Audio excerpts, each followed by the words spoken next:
Olá pessoal, tudo bem? Por aqui Daniel para um vídeo de opinião. Minhas impressões sobre o edital de seleção do mestrado em ensino da Universidade Federal Fluminense, o mestrado que vai acontecer no Instituto do Noroeste Fluminense de Educação Superior em Santo Antônio de Pádua. Primeiro passo, nós vamos identificar onde está esse documento e onde eu identifiquei esse documento. Então, a primeira coisa, entrei em um navegador da internet e digitei aqui em cima, ó, editais.uf.br/editais. Nesta página, nós vamos encontrar aqui,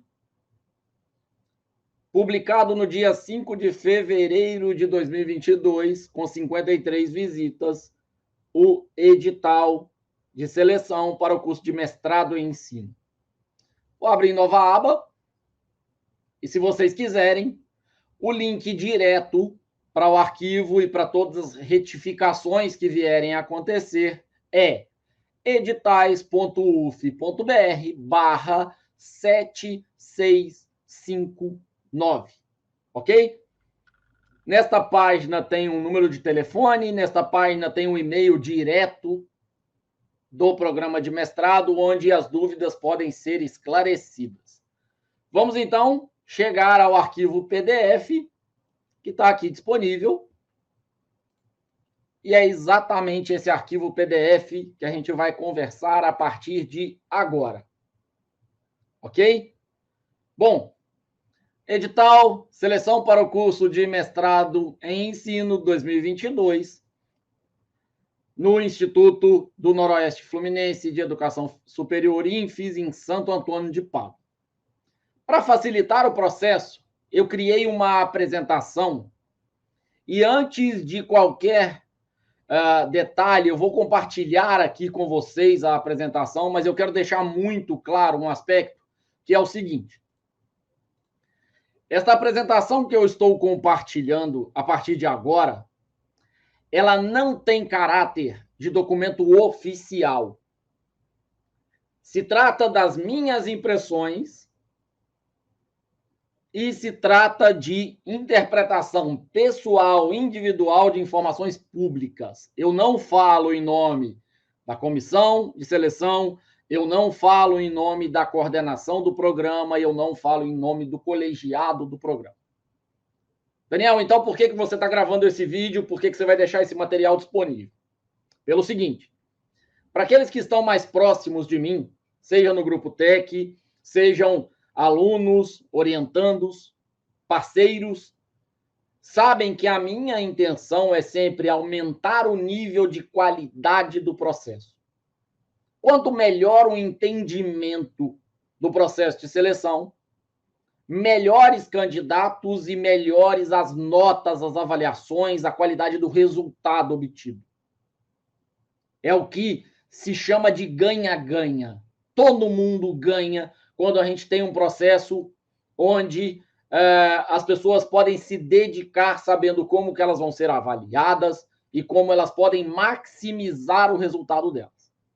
Portanto, esclarecimentos feitos, estou organizando informações públicas sem caráter oficial e, portanto, este vídeo não pode ser utilizado para contestar ou justificar qualquer questão do edital, ok?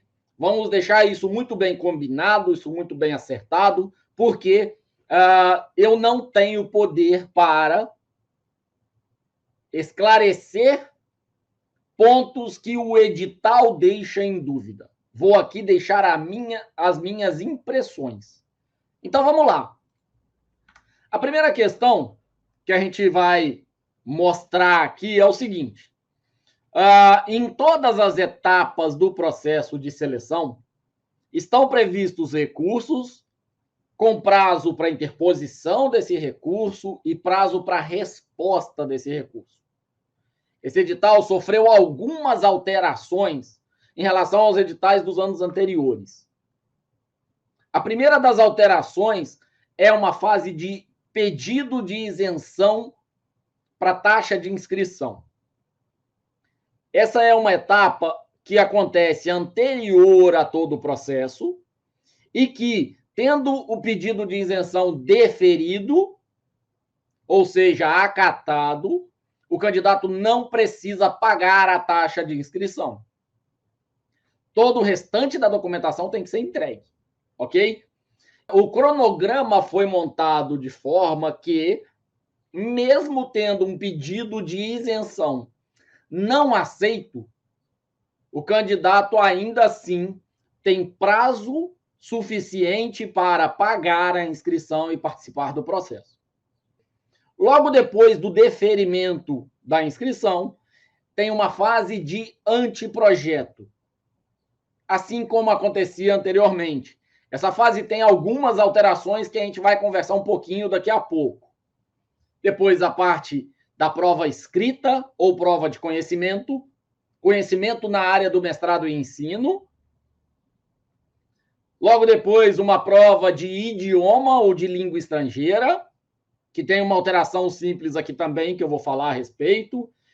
Depois, uma fase de apresentação oral, até que se chega à classificação final dos candidatos e aqueles que estiverem aprovados e classificados vão para a fase de matrícula. Então, vamos lá. A fase de isenção, como eu disse, ela é deferimento. Acatar, aceitar, aprovar. Uma vez que a fase de isenção foi deferida, seu pedido de isenção da taxa de inscrição foi deferido, você ainda assim tem que entregar todos os documentos necessários e fique muito atento que esse edital tem vários anexos e tem alguns documentos diferentes dos anos anteriores. Logo depois, fase de inscrição. Muita atenção nessa fase para os documentos que precisam ser entregues, para os prazos, porque o indeferimento ou não deferimento da inscrição retira a candidatura do processo. Ok? Cada um de vocês que está acompanhando esse vídeo precisa ter a inscrição deferida para passar à próxima fase, no caso, avaliação de anteprojeto. Perfeito? Anteprojeto apto ou não apto é uma alteração bastante significativa, a gente vai falar a respeito disso em detalhes.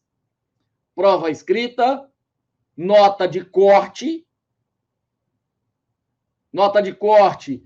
no mínimo 7 para ampla concorrência, no mínimo 5 para ações afirmativas. Então, aqui já é uma diferença bastante significativa.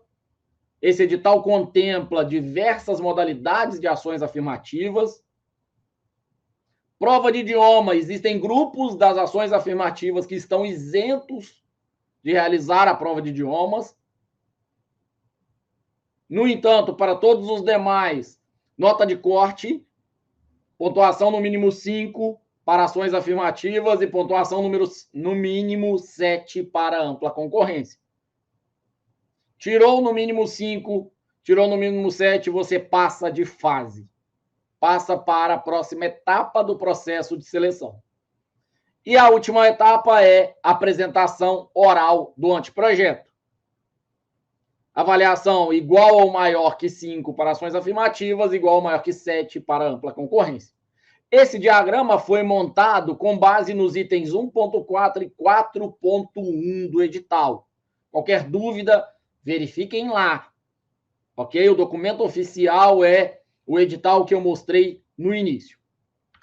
Bom, e se precisar ser remoto, em função de estarmos num período que os números de casos de Covid aumentam cada vez mais, apesar de a vacinação estar sendo um parâmetro muito importante em relação à quantidade de óbitos, mas o número de casos tem sido muito, muito alto, e o edital já prevê o que pode acontecer.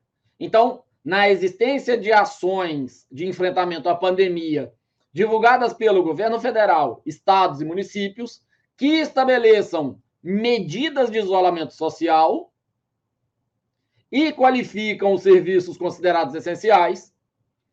A segunda etapa, prova de conhecimento.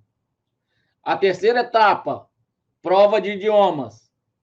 A quarta etapa, defesa do anteprojeto, a apresentação oral do anteprojeto, serão realizadas conforme os procedimentos do edital 2020, ou seja, a segunda etapa, prova de conhecimento, será realizada remotamente, caso sejam necessárias medidas de isolamento, ok? A terceira etapa, prova de idioma, será realizada durante o processo de mestrado, durante os 2 anos de mestrado, antes da defesa. E a quarta etapa, apresentação oral, será feita de modo remoto. Caso não existam determinações do governo federal, estadual ou municipal, o processo de seleção completo vai ocorrer presencialmente.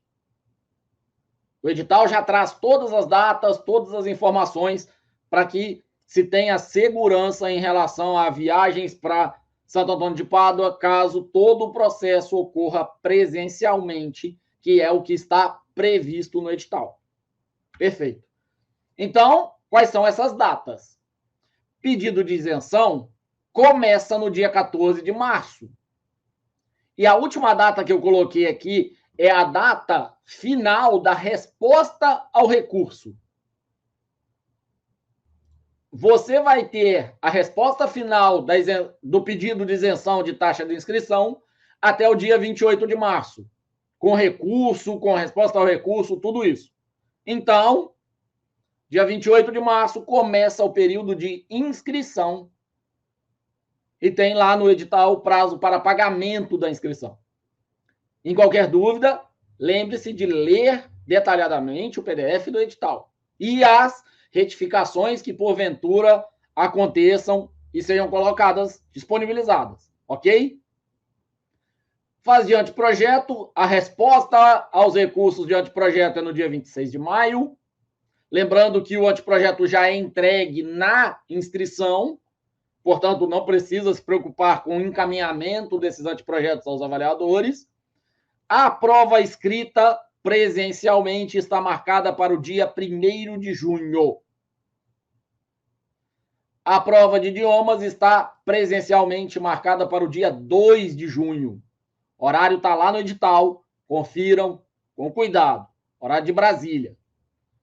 Data de apresentação oral, tem um prazo colocado aqui, que vai do dia 24 de junho ao dia 19 de julho. Lembre-se que todos esses períodos estão envolvendo recurso, resposta ao recurso, e, portanto, não é o período onde vai acontecer a apresentação oral. Verifique no edital, em detalhes, a data da apresentação oral. Ok? Bom, 2 alterações significativas no processo de inscrição. A primeira alteração é: agora cada candidato ou candidata deve indicar o nome de quaisquer 3 possíveis orientadores. Agora o candidato não indica 1, ele indica 3 orientadores. Ok? Então, muito importante, olhar o nome dos possíveis orientadores, tem uma lista com todos eles no edital. Olhar a área e os temas que cada um dos orientadores estão dispostos a avaliar e a orientar, porque isso vai ser muito importante.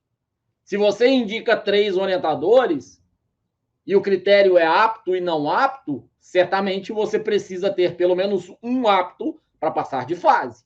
Nós vamos chegar nesse ponto daqui a pouco.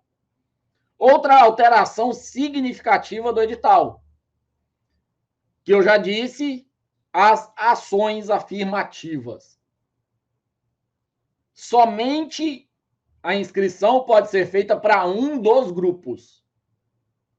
Mesmo que você atenda aos requisitos ou esteja contemplado ou contemplada por mais de uma das modalidades, você deve selecionar apenas uma opção. Anexo 2, ficha de inscrição, tem lá esse quadro que eu coloquei aqui no slide, com todas as modalidades. Ampla concorrência é aquele que não se enquadra em nenhuma das modalidades de ações afirmativas. Ok? No edital tem a quantidade de vagas reservadas para cada uma dessas modalidades. Dê uma olhada e verifique o que é de direito seu.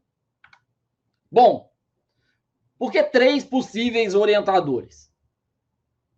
Como eu já adiantei, você vai ser aprovado no processo de mestrado caso você atenda a pelo menos 3 critérios. E aí eu estou colocando 3 critérios aqui, vocês vão entender agora qual é o motivo. Primeiro critério é, na fase de análise de anteprojeto, cada um dos orientadores indicados por você na inscrição, em ordem de preferência 1, 2 e 3, vão receber o seu anteprojeto e vão qualificá-lo como apto ou não apto. E aí eu vou abrir um parênteses para explicar para vocês o seguinte.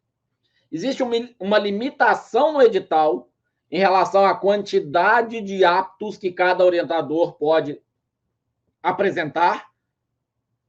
São 3 vezes o número de vagas dele. Então, se ele tem 3 vagas previstas no edital, ele vai passar, ele vai listar como aptos no máximo 9 candidatos. Ok? Além disso, vamos entender muito claramente o que significa apto e não apto. Não significa que o seu projeto está bom ou ruim.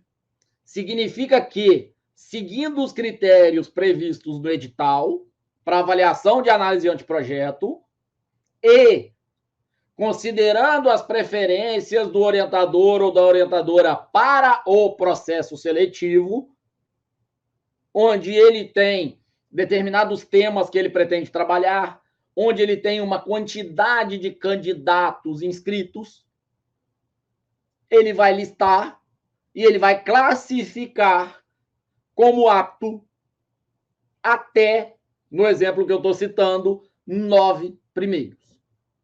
Pode ser 5 primeiros? Pode. Pode ser 3? Pode. Pode ser 1? Pode. Ok? O orientador vai passar, vai assumir que pode orientar até no máximo 3 vezes o número de candidatos em relação ao número de vagas dele. Daniel, e eu como candidato, o que eu preciso ter de garantia para passar de fase? Pelo menos um apto. Logo, colocar 3 orientadores, 3 possíveis orientadores, em ordem de preferência, faz com que a sua chance aumente. Ok? Porque, afinal de contas, se você faz uma análise adequada dos possíveis orientadores, os currículos deles estão disponíveis, o link para o currículo está disponível no edital, as sub-áreas escolhidas para essa seleção estão disponíveis no edital, e, portanto, você sim consegue fazer uma análise adequada e escolher as 3 opções que você tem mais possibilidade de passar, de estar apto. Ok? Pelo menos um apto te garante na próxima fase. Você é reprovado caso os 3 nomes, as 3 preferências que você colocou, te dê no não apto. Ok? Beleza. E como que eu vou garantir a minha matrícula? Primeiro, eu não posso ser reprovado em nenhuma das fases, nenhuma das etapas, a gente vai falar sobre isso. Segundo, o orientador que me considerou apto lá na primeira fase ou a orientadora tem vaga de orientação disponível. Ou seja, se ele tem 3 vagas de orientação disponíveis, eu estou entre os 3 primeiros para ele. Mas, além disso, se eu estou concorrendo na ampla concorrência, eu preciso estar classificado na quantidade de vagas. Se eu estou concorrendo na modalidade de ação afirmativa, eu preciso estar classificado na quantidade de vagas da modalidade. Isso ainda vai ficar mais claro para vocês à medida que a gente for conversando sobre o edital. Importante, não é possível fazer qualquer alteração após a inscrição. Então, você não pode mudar o tema do projeto no processo seletivo, você não pode mudar o orientador no processo seletivo, você não pode escolher outra modalidade de ação afirmativa, ok? Então, fique muito atento em relação aos documentos que você vai entregar e as escolhas que você vai fazer. O orientador vai avaliar como apto ou não apto na primeira etapa e ele só vai orientar aqueles candidatos que estejam classificados e aprovados dentre os candidatos inscritos que ele, orientador, ou ela, orientadora, considerou apto na primeira fase.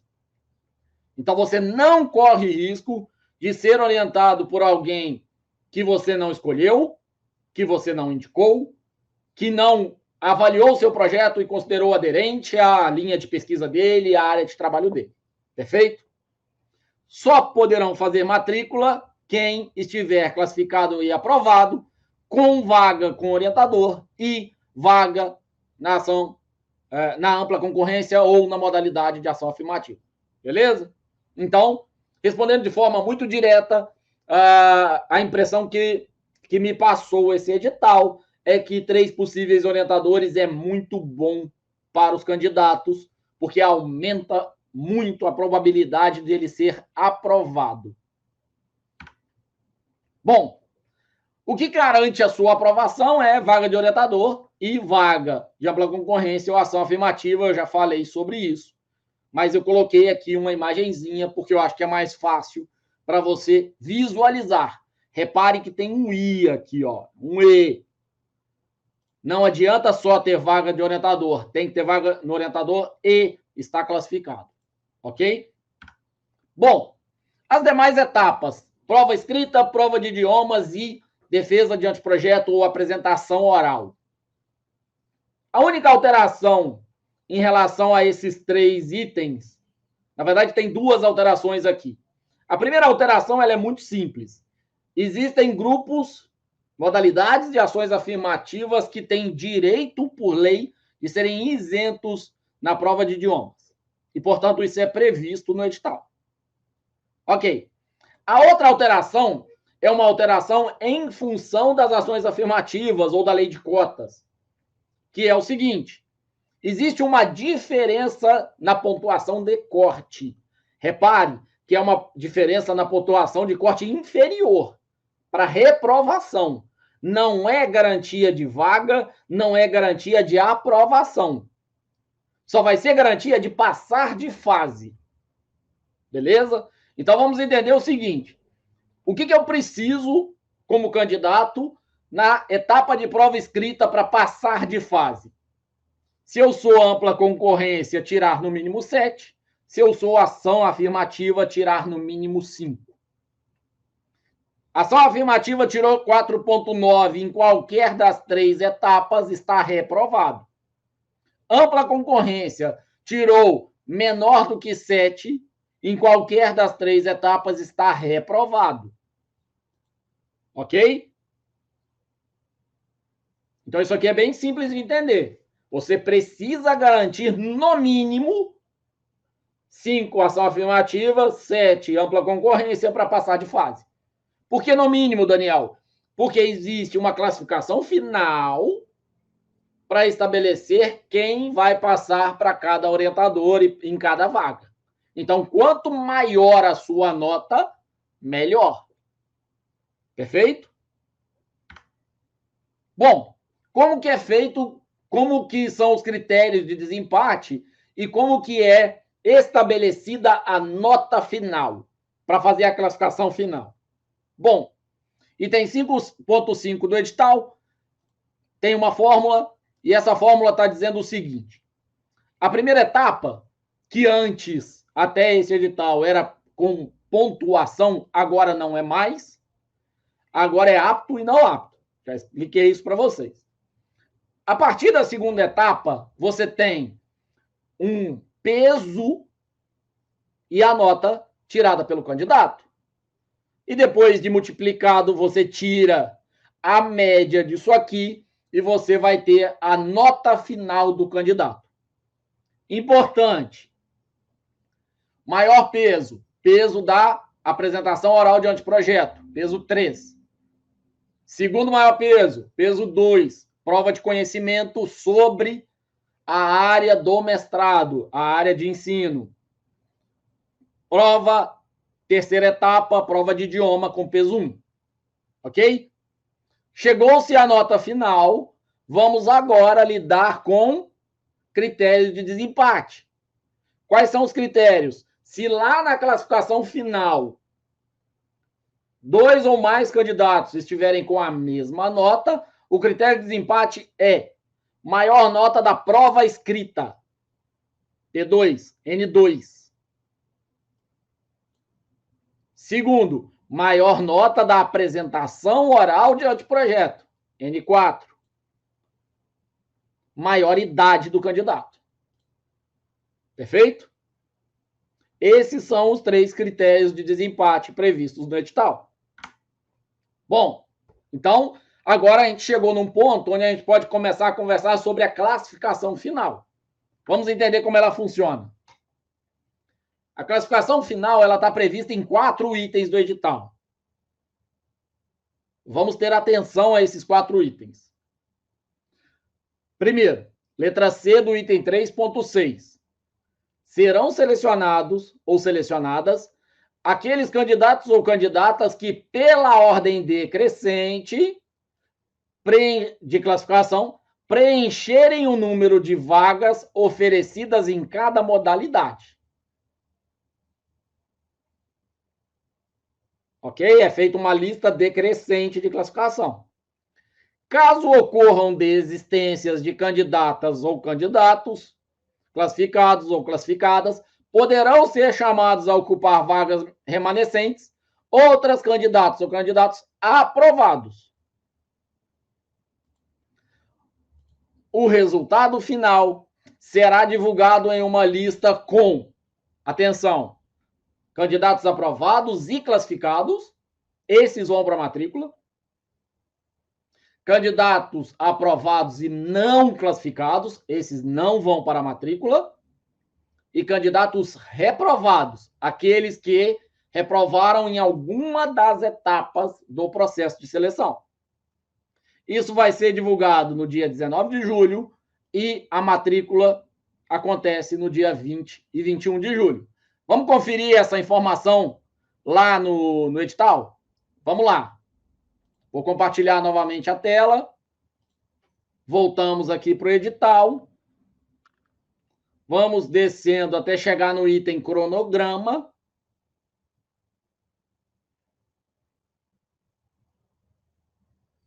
Calendário. Divulgação do resultado final após recurso, dia 19 de julho.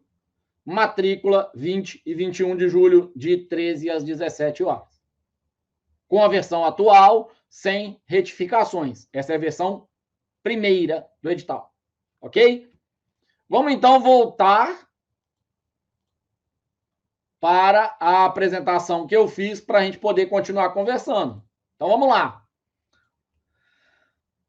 Cada fase do exame será pontuada de 0 a 10, tendo a nota mínima de aprovação em ampla concorrência igual a 7, para os optantes pela política institucional de ação afirmativa, a nota mínima é 5. A primeira etapa não tem atribuição de nota, mas conceito apto não apto. A nota final será ponderada das notas conforme a fórmula que eu já mostrei para vocês no slide anterior. Beleza. Então, classificação final, uma lista decrescente, da maior nota para a menor nota, e dois pontos de corte, que eu vou chamar assim. O primeiro é ter vaga no orientador. O segundo é ter vaga na ampla concorrência ou na ação afirmativa. Ok? A sua chance de aprovação é, portanto, calculada. Você pode calcular ela, mas pode entender ela perfeitamente, que é a quantidade de vagas para cada orientador. Então, tendo um orientador, você teria 3 vagas, por exemplo. Tendo 3 orientadores, você tem agora 9 vagas e não 3, o que melhorou bastante a sua chance. Quantidade de candidatos para o orientador e a quantidade de vagas para ampla concorrência e na modalidade de ações afirmativas. Ok? Ok. As 3 categorias de resultado final, então, são aprovado e classificado, aprovado e não classificado e reprovado. Quem está reprovado? Quem, lá na etapa de análise de anteprojeto, foi considerado inapto por todo mundo, pelos 3 possíveis orientadores que ele sugeriu, ou teve nota menor do que 5 na prova escrita, prova de idiomas ou apresentação oral do anteprojeto, se ele é ação afirmativa, ou nota menor que 7, se ele é ampla concorrência na prova de conhecimento ou prova escrita, na prova de idioma ou na apresentação oral do anteprojeto ou defesa oral. Ok? Esses são os casos de candidatos reprovados. Quem está aprovado e classificado? Quem tem vaga com orientador, respeitando a ordem primeira, segunda e terceira opção, que você vai indicar lá na ficha de inscrição, e está classificado dentro do limite de ampla concorrência, ou tem vaga com orientador e está classificado no limite de vagas da modalidade escolhida de ação afirmativa. Ok. E quem está aprovado e não classificado? Quem não tem orientador, quem não tem vaga em orientador ou orientadora, na primeira, segunda e terceira escolha. Se você tiver vaga na terceira escolha, você vai ser classificado. Caso você tenha no limite de ampla concorrência ou ação afirmativa, ok? Então, você não pode ter nem... Para você ser não classificado, não vai ter vaga para você em nenhuma das 3 opções que você indicar. Outra situação onde você está aprovado, mas não classificado. Tem vaga com orientador, mas não está classificado no conjunto de vagas da ampla concorrência, ou tem vaga por orientador ou para orientadora, mas não está classificado ou classificada na modalidade escolhida de ação afirmativa. Ok? Então, vamos lá. Coloquei esses dados aqui do lado para facilitar a nossa análise. Quais são os critérios de corte? O que vai fazer com que você seja reprovado? São as notas na segunda, terceira e quarta etapa. Depois vai ser aplicada a equação, vai se chegar a uma nota, e a nota vai ser colocada numa classificação do primeiro geral até o 123º geral. Daniel, por que 123? Porque está previsto no edital que cada orientador pode aprovar até, no máximo, 3 vezes o número de vagas dele. Vai considerar como apto, no máximo, 3 vezes o número de vagas dele. Como o edital contempla 41 vagas no total, nós estamos falando de 3 vezes 41, 123 candidatos. Isso está descrito na observação 1 do item 2.2, primeira etapa. Ok? Por que até? Porque, por exemplo, o orientador ou orientadora pode não considerar 3 vezes a quantidade de aptos, pode considerar menos. Então, ele tem 3 vagas, ele considera 5 aptos, ou 4 aptos, ou 8 aptos. Isso é livre avaliação. Isso faz parte da avaliação dele, é só um limite superior que foi estabelecido no edital. E segundo, você pode ter escolhido 3 orientadores e os 3 te considerarem apto ou apta. Se os 3 considerarem apto ou apta, você não vai ter um total de 123, mas uma quantidade menor do que isso, de candidatos que passam da fase de análise de anteprojeto para a fase de prova escrita. Ok? Então, o máximo de candidatos que vai fazer a prova escrita que é a segunda etapa do processo, são 123. Conseguiram entender? Perfeito. Vamos lá. Uma outra questão importante é como que é feita esta classificação final. E eu mudei agora o texto que está aqui do lado esquerdo. Cada fase do exame será pontuada de 0 a 10, tendo a nota mínima de aprovação 7 para a ampla concorrência e 5 para a ação afirmativa. A primeira etapa é apto e não apto, e a nota final é a fórmula que eu mostrei para vocês agora há pouco. Beleza. Então, a gente já entendeu quais são os pontos de corte, de reprovação, e quais são as notas e pesos associados. Beleza. 3.4. As vagas de ações afirmativas ociosas serão preenchidas pela ampla concorrência por aqueles candidatos que atendam aos requisitos desse edital. Então, vamos lá, vamos entender um aspecto aqui, ó. Esse aqui em vermelho. Um candidato, apesar de ter uma modalidade no edital de ação afirmativa, que são candidatos estrangeiros, supostamente nessa edição não teve nenhum candidato estrangeiro. Logo, as 3 vagas para estrangeiros ficaram ociosas. Como elas ficaram ociosas, elas são incorporadas pela ampla concorrência. Ok? Então, ao invés de 8 ampla concorrência, agora já são 11, porque ociosas foram incorporadas. Ok? No final, na classificação final, vamos supor que tinha 3 indígenas participando do processo, mas apenas um deles foi aprovado, ou 2 deles foram aprovados.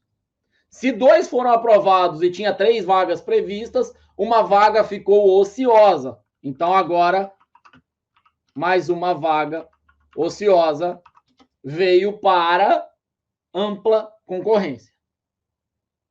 Ok? É isso que rege o item 3.4.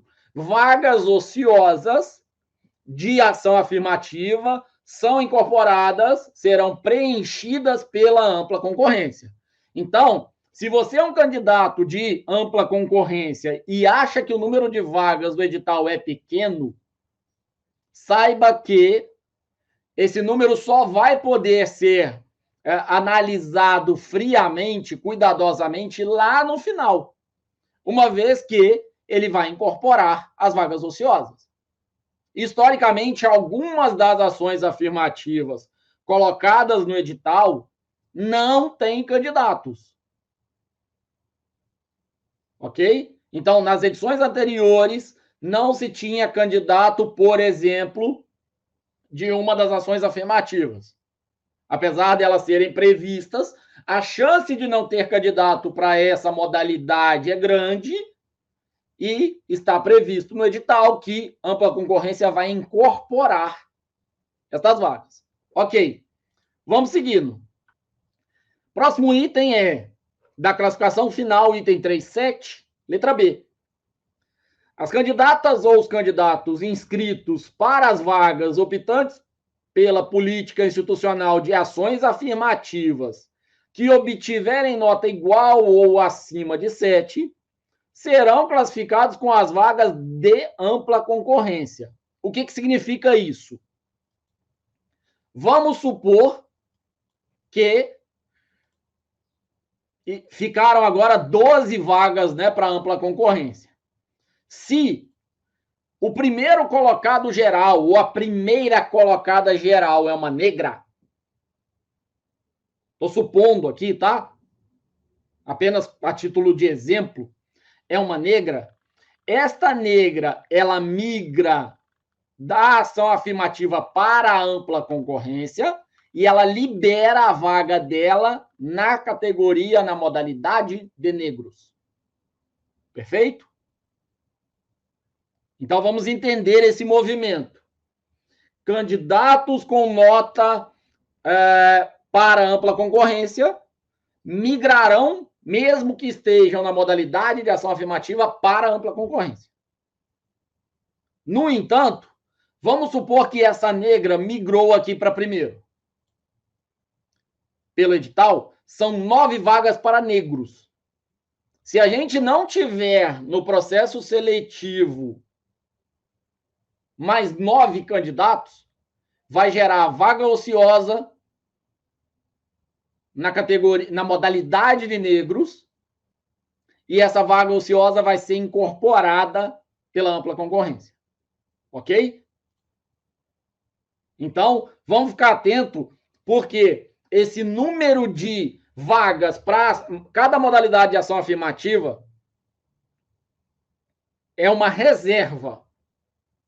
Esse número de vagas para ampla concorrência é um limite mínimo, que todos os dois valores eles vão flutuar durante o processo. Então, um candidato com ampla concorrência teve ação afirmativa ociosa, com vaga ociosa, é incorporado pela ampla concorrência. Um candidato ou uma candidata de ação afirmativa teve uma nota alta que o coloca, ou que a coloca, dentre os classificados da ação da ampla concorrência, vai migrar para lá. Ok? Beleza. Serão selecionadas ou selecionados aqueles candidatos que, pela ordem decrescente de classificação, preencherem o número de vagas oferecidas em cada modalidade. Caso ocorram desistências de candidatos ou candidatas classificados, poderão ser chamados a ocupar vagas remanescentes outros candidatos aprovados, sendo respeitada a ordem de classificação. Perfeito? Deixa eu só tirar esse vermelho aqui. E vou voltar a esse assunto. Então, o que a gente tem? Originalmente, 8 vagas previstas para ampla concorrência, 9 vagas previstas para negros e negras, e 3 vagas previstas para diversas outras modalidades de ações afirmativas. No entanto, vaga ociosa de ação afirmativa migra para ampla concorrência.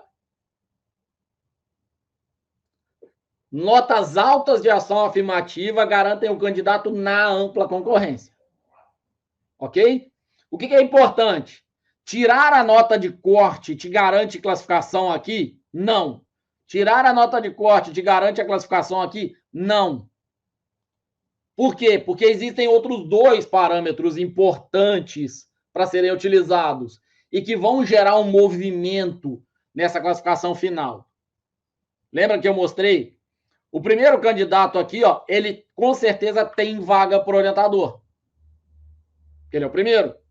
E ele tem vaga de ampla concorrência. No entanto, eu não citei que alguns orientadores estão colocando 3 vagas. Vamos supor que os 4 primeiros candidatos estão para o mesmo orientador ou orientadora. Ou os 4 primeiros, apenas um orientador ou orientadora deu apto para ele. O mesmo. Então, esse candidato quarto, ele não vai ficar na primeira opção de orientador dele. Vai precisar ser olhado para a segunda opção. Deu apto para ele na primeira etapa? Deu. Se deu apto, ele vai ser ok para a segunda opção dele. Perfeito? Então, existe um movimento aí onde pode ser que algum candidato aqui nessa classificação, na lista dos 10 primeiros, por exemplo, não tenha vaga garantida no orientador. Ok? Vamos entender isso de forma bastante clara para que a gente possa ter um processo cada vez mais interessante. Essas são as minhas impressões, tudo bem?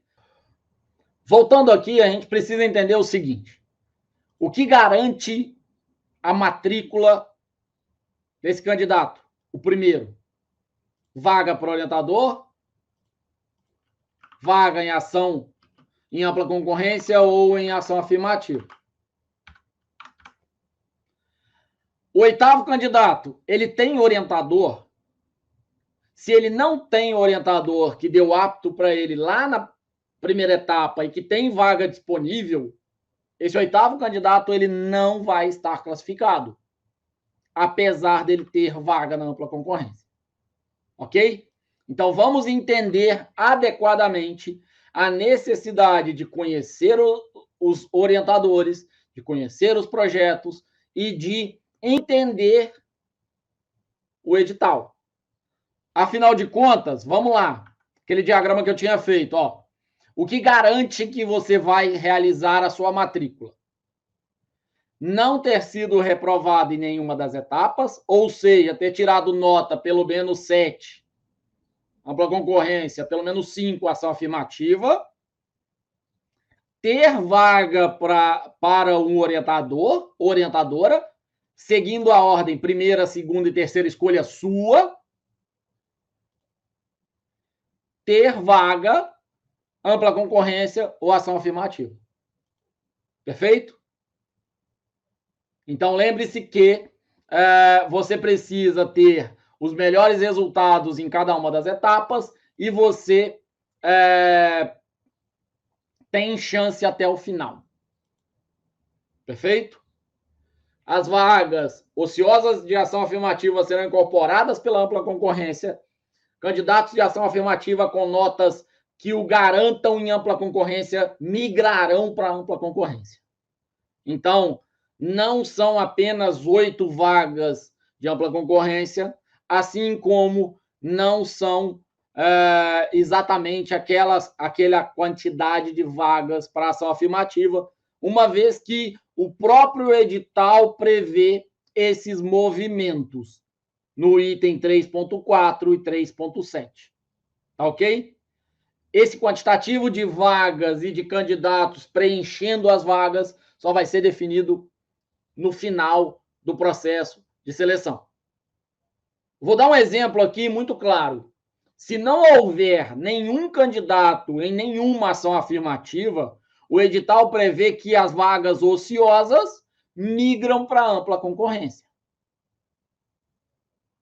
Ou seja, 41 vagas para ampla concorrência. Se houver um quantitativo alto em relação à qualidade dos candidatos em ações afirmativas, esses candidatos em ações afirmativas vão preencher boa parte da primeira camada da ampla concorrência. Por que primeira camada? Porque as vagas ociosas serão incorporadas aqui. Ok? E como a gente está falando de 33 vagas reservadas para ações afirmativas, sim, a expectativa é de um quantitativo bastante alto de movimentação de vaga entre ação afirmativa e ampla concorrência. Beleza? Por fim, o processo é esse aqui. Lembrando que esse vídeo, essa apresentação não tem caráter oficial, mas apenas de impressões minhas, de opiniões minhas, tentando contribuir com a qualidade do processo de seleção. Não falo em nome do colegiado, não falo em nome de qualquer comissão, não falo em nome da direção ou da coordenação do programa, mas é a opinião de alguém que leu o edital, que analisou o edital, que tentou trazer de forma um pouco mais mastigada para que vocês consigam se guiar um pouco melhor na leitura do edital. Teve alguma dúvida? Pode me mandar, pode fazer comentário. Vou tentar opinar a respeito, mas qualquer dúvida oficialmente só pode ser esclarecida pelo e-mail oficial do programa, pela coordenação do programa, pelo colegiado do programa ou pela comissão responsável. Ok? Esse aqui é um diagrama que eu acho interessante, porque é um diagrama onde eu coloquei as datas de todo o período. Então, essas datas não são a data de possibilidade de pedido de isenção, mas é a data de todo o período entre pedido de isenção, avaliação, resposta, recurso, resposta ao recurso. E por esse diagrama a gente já consegue visualizar algumas coisas importantes. É possível fazer pedido de isenção antes de pagar a inscrição. Você vai ter a resposta final de indeferimento ou de deferimento antes do período de inscrição. A prova escrita está prevista para o dia 1º de junho, presencialmente, em Santo Antônio de Pádua. A prova de idiomas está prevista para o dia 2 de junho, presencialmente, em Santo Antônio de Pádua. Mas essas provas podem acontecer de forma diferente caso exista alguma medida de isolamento social que não possibilite a realização presencial. Ok? No mais, esse é o e-mail que está lá no item 1.9, letra B1 do edital. Esse é o e-mail oficial para vocês tirarem qualquer tipo de dúvida. Esse vídeo foi produzido a partir desse documento que está no site www.editais.uf.br/7659 e vou reforçar. Aqui são as minhas impressões que estão organizadas com base em informação pública, no meu entendimento, e não tem qualquer caráter oficial. Perfeito? Eu sou Daniel, sou professor do mestrado e gostaria de convidá-los a conhecer os outros vídeos aqui do canal, a comentar, a discutir um pouco a respeito desse vídeo em especial, porque eu considero que a gente vai melhorar a qualidade de todo o processo seletivo quanto mais informações a gente tiver. Esse é um vídeo público, aberto, todos têm acesso, todos podem comentar, criticar à vontade. Muito obrigado a cada um de vocês. Estou sempre à disposição para tentar ajudar, para tentar colaborar e vamos, por meio da educação, melhorar a qualidade do nosso cenário como um todo. Fiquem atentos ao site oficial, fiquem atentos à página do mestrado, porque retificações do edital podem surgir e é importante que você, vou até substituir aqui e apresentar, nessa página aqui, editais.uf.br/7659, tem lá os arquivos e, em caso de retificação, deve estar aqui também. Uma outra página interessante de acesso é a página infis.uf.br, pós-graduação, mestrado em ensino. PPGEM, quando você desce, tem aqui seleção 2022. E toda a documentação do mestrado está aqui. Ok? Então, te convido a conhecer, te convido a acessar, te convido a visualizar dissertações defendidas, quem são os docentes, as linhas de pesquisa, cada um dos materiais está aí disponível. Ok? Mais uma vez, então, um grande abraço a todos. Muito obrigado por ter acompanhado esse vídeo até aqui. Eu fico à disposição para ajudá-los e para colaborar naquilo que for preciso. Até mais. Conheçam os demais vídeos aqui do canal e a gente se vê.